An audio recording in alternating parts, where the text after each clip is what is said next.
ayollarimiz yaxshilab eshitish kerak bo'lgan narsa. Rasululloh aytdilar, qaysi bir ayol bolalarining uyida o'tirsa, bas u jannatda men bilan birga bo'ladi. Endi kimdir aytish mumkin ayollarda, nima endi uyda o'tirishim kerakmi ko'chaga chiqmasdan? Men ham dunyoni ko'rgim keladi, men ham ko'chalarda yurgim keladi desa aytamiz, bemalol yuravering.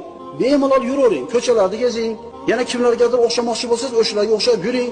Farzandlar bir gap bo'lar, ular ham bir katta bo'lib qolar, umringiz uyda o'tib ketmasin deymiz. Payg'ambarimizning bu hadisi muslimalarga aytilgan deymiz. Siz bilganingizni qiling deb aytamiz. Bu hadislar kimlarga aytilgan?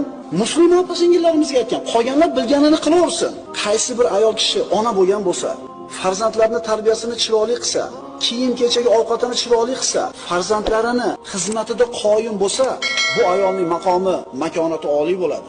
Uyida o'tirgan ayol afzal bo'ladi minnatda. Hatto ayrim erkaklardan baland bo'ladi maqomi.